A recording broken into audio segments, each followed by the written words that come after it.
Hey everyone, welcome back to the VSO Gun Channel. It's great to be here as always. Thank you for tuning in. And today we're going to be covering a topic that I have covered extensively in other videos, but never in this context. The question is, why did the New York assassin's weapon malfunction? You guys have all seen the video. It's all across the internet. It's all over the news.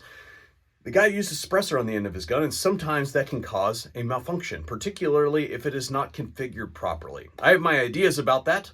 I don't have any high-resolution photos to definitively say what was going on, but I've done a full video on what I think happened from the street footage. But specifically, why do suppressors sometimes cause malfunctions on semi-automatic pistols? Well, what I have here is what you guys will, many of you anyway, will recognize as a semi-automatic pistol. It's a Browning style action in a Glock 21. This is a 45 caliber firearm, but when the gun cycles, the breech, and I'm going to draw your attention right here, must fall out of the way. And in doing that, you'll notice that the barrel up here tilts a little bit in the act up.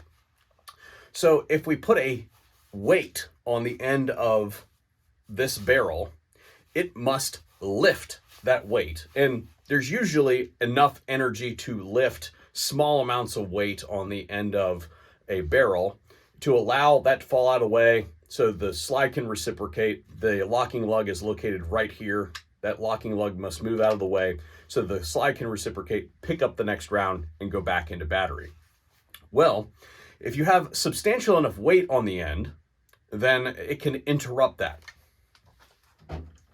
For instance, this is a 9mm can. And if this was a 9mm pistol, I could totally put it on the end of this thing. However, this can weighs more than this gun. So it will absolutely malfunction. Any 9mm pistol, handgun that I put this on, it will cause it to malfunction because it simply just does not have enough oomph to cycle the slide.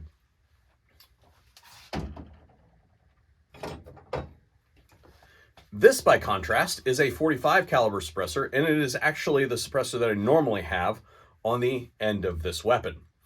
And it usually cycles flawlessly.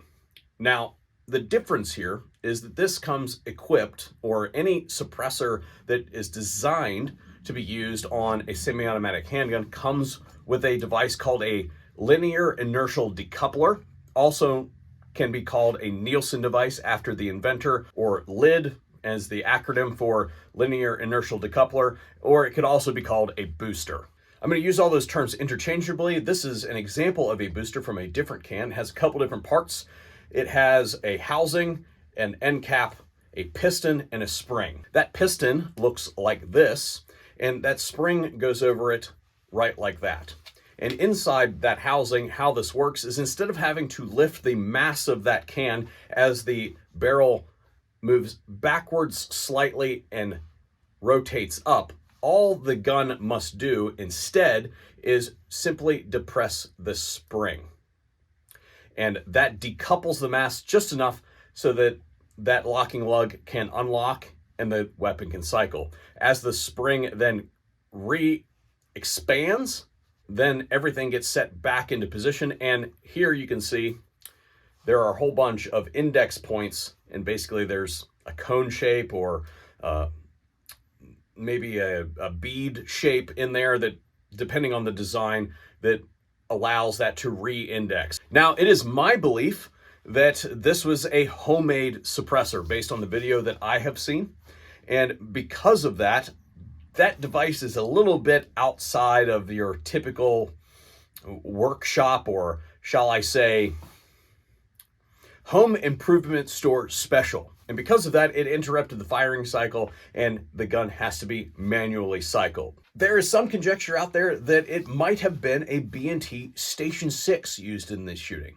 Sights are very much a point of personal preference for people, and my personal preference is for the big dot sight from XS. Now, they make a whole bunch of different variations out there, but generally speaking, what you're looking at is a photoluminescent ring that charges up with the ambient light, and then a tritium vial in the center. So regardless of lighting conditions outside, there'll be something for you to pick up. Now, I've been working with XS for a long period of time. I was a client of theirs before they were a client of mine, and I thank them very much for being a supporter of the mission here at the VSO Gun Channel for a long period of time.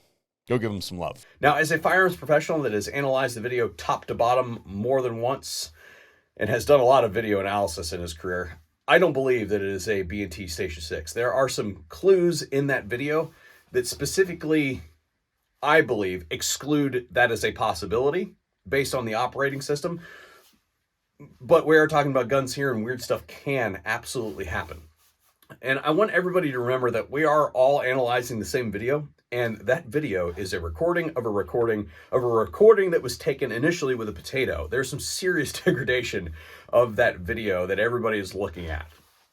So I guess what I would say is, if it is a B&T Station 6, that would change my perspective considerably on what's going on behind the scenes with that video, and I would actually change my opinion on whether I thought it was a professional job or not.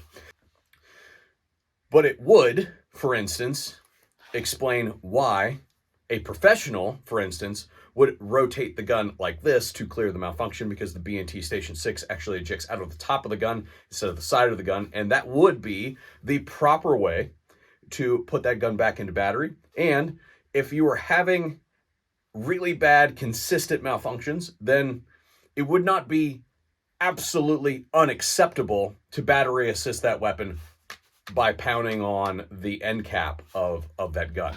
Anyway, that's all I got for you guys today. Thank you for tuning in to the VSO Gun Channel, and hopefully we'll see you another one here pretty soon. Let me know your thoughts in the comment section down below. Send this to your friends that are confused about cans.